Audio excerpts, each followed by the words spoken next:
Olá, eu quero compartilhar um sonho que eu tive no início do ano de 2024. Estive protelando todo esse tempo, mas eu penso que é necessário, porque eu tenho sido muito inquietada para gravar esse vídeo. Bom, o sonho foi o seguinte: eu estava na cidade no interior de Goiás, que chama Cidade de Goiás, que foi a antiga capital do estado. E nessa casa antiga, uma casa estilo colonial, havia um grande muro de pedras e um portão grande para a entrada de carros e um menor. E eu estava na entrada deste portão menor, recebendo as pessoas para uma cerimônia, que me pareceu ser de bodas. Assim que as pessoas então terminaram de entrar, eu entrei na casa, nunca havia estado nesse lugar e também na vida real nunca estive ali. Mas eu sabia que era de uma irmã conhecida minha, que inclusive faz alguns anos que eu não a vejo. Temos contato, mas não temos sido próximas como éramos antes. Ao entrar, então, havia um grande gramado e várias pessoas das que tinham entrado estavam ali conversando. E eu entrei na casa onde seria a cerimônia e vi um pequeno altar, que seria o local que a pessoa faria o casamento, só que o altar estava montado atrás da porta. E antigamente era muito comum, né, nas casas de fazenda, aquelas cantoneiras onde era colocado o pote de água para que as pessoas se servissem, para a água ficar fresca. E havia um pote ali. E a cerimônia seria então realizada ali atrás da porta. Eu achei um pouco estranho, eu pensei, como que vai caber o celebrante, os noivos? Não fazia sentido para mim. Havia algumas poucas cadeiras, né, dispostas ali na sala, e eu percebi duas grandes janelas de madeira, e por essas janelas entrava o sol, e o dia estava muito ensolarado, muito bonito. E eu pensei, por que não montaram o púlpito, né, o púlpito mesmo, ali naquele local. E eu então me assentei em um pequeno banco, um banco também não muito comum, que é um banco para parturiente. Ele é um formato assim, e a parturiente ficava de frente para a mãe, né? E ali ela receberia o bebê. E eu estava sentada em um pequeno banco desse. Quando eu olhei para o meu colo, haviam algumas matrioscas de todas as cores, vermelha, azul, amarela, de florzinha, elas são bem chamativas, né? E aproximou-se então de mim uma criança de uns 5 anos e ela me perguntou, tia, onde que eu vou sentar? Eu falei, senta em qualquer lugar. Aí ela me respondeu, mas não há lugares. Só que haviam assim 3 pessoas conversando no fundo, eu e ela, e não havia mais ninguém. Mas quando eu olhei para as cadeiras, tinham chave, chapéu, bolsa, várias coisas guardando o lugar. E aí eu disse a ela, senta no meu lugar, e eu peguei as matrioscas e coloquei no colo dela, falei, senta no meu lugar, que eu vou procurar a dona da casa para a gente mudar o local do que vai ser a celebração.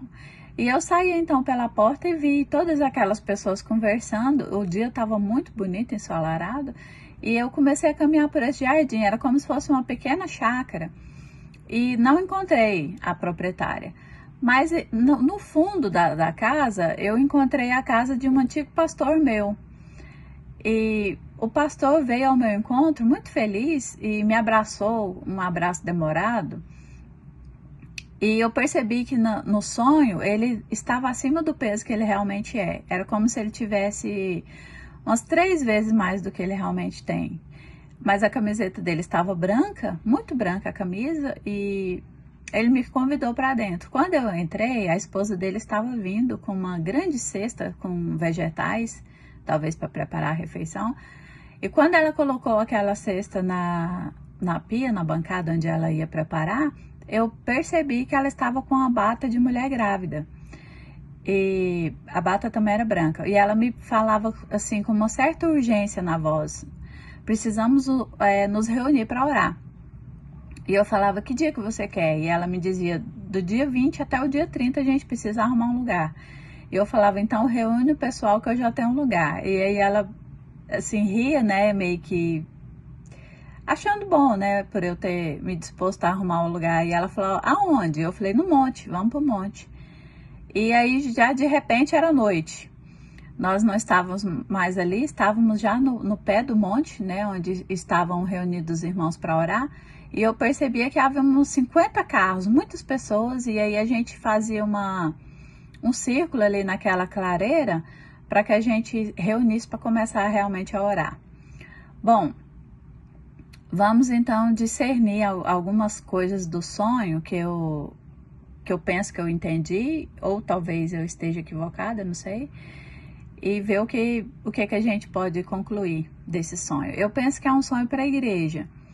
A cidade de Goiás, ela foi marcada por um período escravocrata, também minério de ouro.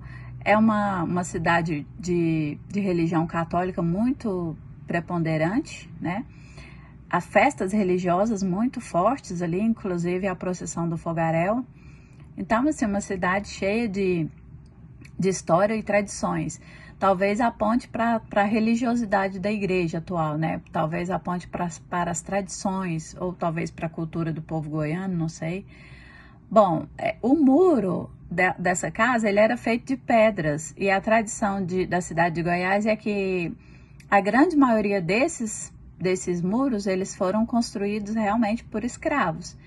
Então, talvez esteja falando de um espírito de religiosidade, né? E também de um espírito de escravidão, talvez escravidão espiritual mesmo. Tinham as duas portas, né? Eu estava na porta menor, que talvez aponte para a porta estreita. Os convidados ali chegavam, não iam para o local da reunião, que seria o casamento. Eu penso que o casamento aponta para a consumação de todas as coisas, né? Eu acho que é um sonho escatológico. Aponta para o final, né? O noivo não estava, tampouco a noiva. Talvez fala de um pouco de displicência da igreja, né? Da noiva não estar preparada, porque as pessoas estavam socializando ali fora. A maioria estava lá fora. Apenas 3 pessoas, eu e essa criança, estávamos no local da cerimônia. Então eu penso que Deus esteja apontando para a comunhão, né? Que o povo está procurando muita comunhão, muita socialização. Infelizmente, algumas igrejas se tornaram clubes, né? Ou, não sei, lugar de entretenimento, menos de busca verdadeira e cultuação ao nosso Deus. O fato do evento ser celebrado atrás da porta, para mim não fazia sentido algum. Aí eu lembrei daquela parte que fala que ninguém acende o candeeiro e põe embaixo da cama, né? E nem atrás da porta. Mas ele serve para iluminar. Então, o casamento, o encontro do noivo e da noiva, precisa ser algo realmente que vai ser visualizado pelo mundo, não algo que vai ser feito às ocultas, né? A questão de também ser feito no local do pote, que era nessa cantoneira, a água aponta para o Espírito Santo, né? O pote de barro aponta para a simplicidade, talvez para uma obra rústica, ou da simplicidade humana, ou da vulnerabilidade mesmo, porque o pote ele cai e ele facilmente ele quebra, né? Facilmente ele racha pelo seu material ser de barro. Mas ele é cheio do Espírito, né? Que a água aponta para o Espírito, mas uma obra contida, uma obra que o homem está sobre o domínio. Porque não era